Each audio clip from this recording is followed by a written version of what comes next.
My name is Olivia, and I'm 37 years old. Ever since graduating high school, I've been working from home, building a career in video editing. Today was supposed to be a joyous occasion, my beloved sister's wedding day, but instead, I found myself facing the venomous words of the groom's parents. Even now, I can't quite wrap my head around it. There's no room here for someone like you, they sneered. A woman without a college education, the very bottom rung. You do well to know your place, surely. You want your sister to be happy, don't you? Their faces were twisted in contempt, their words dripping with arrogance. It was clear they found their self-worth by looking down on others. But for my sister, for her husband, and for myself, I refused to let them get away with it. I decided to show them who they were really dealing with.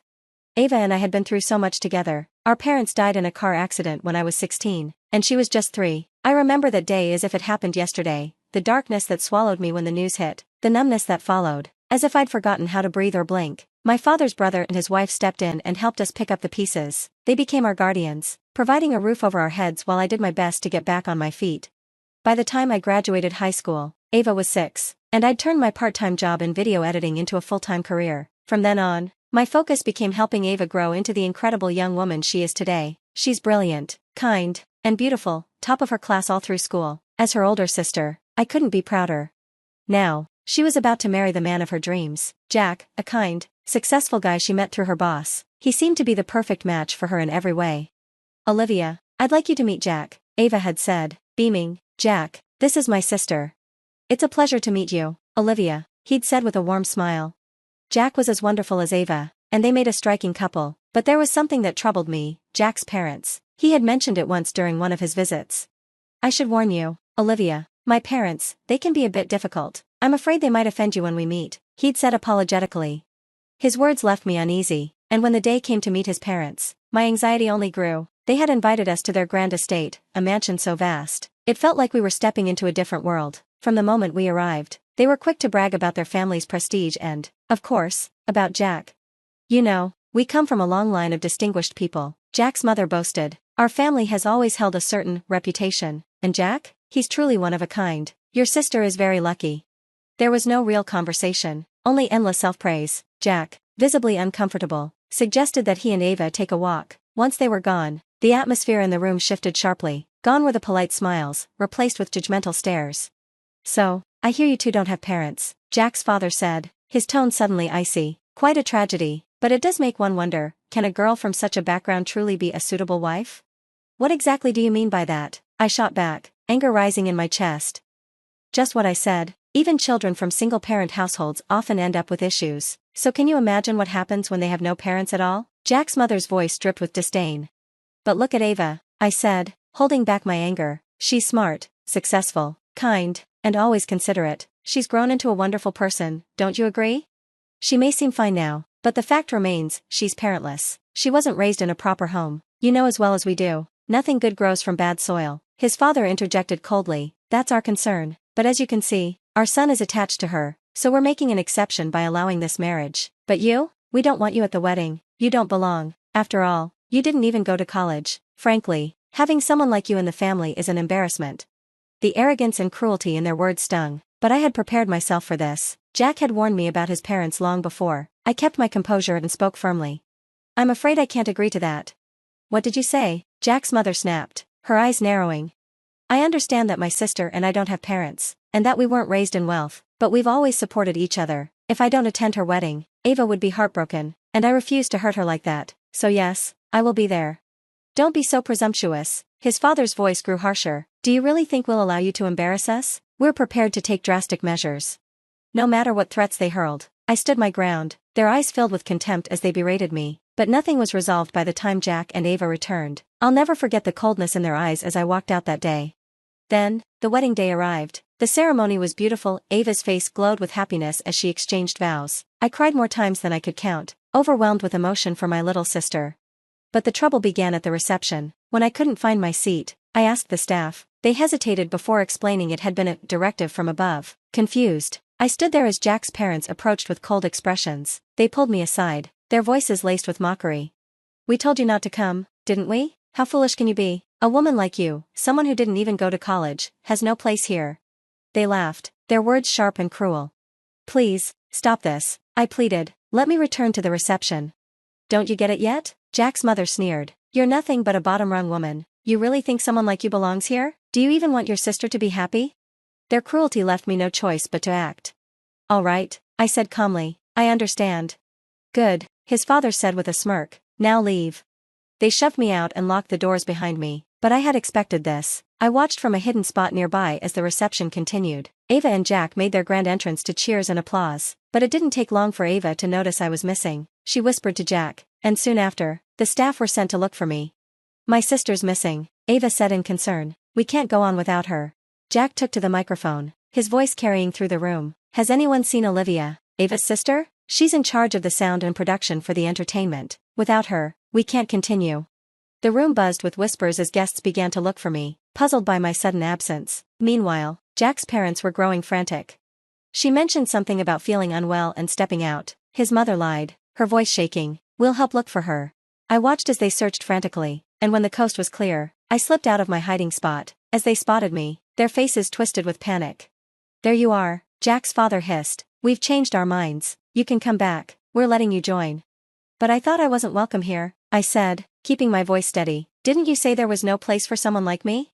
We're making an exception, his mother snapped. Don't make us regret it. You should be grateful. This is special treatment. Their words were still full of disdain, but they needed me now, and they knew it. But you understand, don't you? Jack's father added, his voice a low warning. You keep this to yourself. If Jack finds out what we did, it'll cause problems. Promise us you won't tell anyone, and we'll take you back. I looked them straight in the eyes and nodded. I understand. I won't tell a soul. I promised not to say a word, and Jack's parents exchanged smirks filled with sarcasm before leading me back to the reception as if nothing had happened. Relief washed over Ava's face when she spotted me. Where did you go? What happened? Our relatives asked, concern etched in their expressions. I suddenly felt ill, I replied, forcing a dry smile. Jack and Ava still appeared tense, so I quickly joined them at their table. Thank goodness you're safe, Jack whispered, leaning closer. What took you so long? Just as I feared, they threw me out of the venue. What? That's awful. It would have been better if it hadn't happened at all, Jack said, disappointment clear in his voice. I'm really sorry, but there's no point in dwelling on it now. We have to stick to the plan. You got the footage, right? I should have, but are you sure? It is your wedding reception, after all. Don't worry about that. I was prepared for this, and I want to set things straight. His determination was unshakable. Ava and I hesitated, knowing that Jack's family could easily twist this against us, but Jack gave me a reassuring smile. It's fine, let's go ahead. They need to face the consequences of their actions. Okay, if you say so, we'll move forward with the plan. I stepped away from the couple and took my seat, mentally bracing myself for what was to come. The reception resumed with the newlywed signal, and soon it was time for the first entertainment act. I settled at the provided backstage station, readying my computer. The lights dimmed, and a large screen descended from the ceiling. The moment had arrived. With a deep breath, I pressed play. The screen lit up with footage of Jack's parents, and chaos erupted in the venue. What is this? When did someone record this? Stop it. Who did this? Stop it right now. Their panic was palpable as the footage revealed their harsh words about me. Don't come, you're foolish, raised without parents, not college educated, a bottom-rung woman, there's no place for you here. Their hurtful words echoed throughout the room, and my voice of resistance played alongside theirs. Unbeknownst to them, my accessory concealed a hidden camera, my safeguard against their potential abuse. I had planned this carefully with Jack in case I needed to expose them. Stop it, Steph. Cut the video. Where is that woman? There she is. Jack's parents glared at me from the crowd, their intent to silence me obvious as they pushed through to confront me. But before they could reach me, Jack and a few other guests stepped in front of them. Mom, Dad, what have you done? Jack demanded, his voice steady but filled with disappointment. She's a bottom-rung woman who didn't go to college, that's why, his father spat. Exactly, it's unacceptable for our family to be associated with someone who didn't attend college. This is for your own good. A relative like her is just a burden, his mother added, her tone dripping with condescension. Yes, Jack, you could be judged because of her, his father echoed, a sneer on his face. Their words were outrageous, an extreme case of educational elitism. How could people still be so obsessed with their relatives' education? Listen, our upper-class family doesn't need ties with a woman who hasn't been to college. Our honor is at stake. Just be quiet, Jack, and do as you're told. It's acceptable for the wife, she's educated and has a good job. But her sister? No good. She's not educated and has no proper job.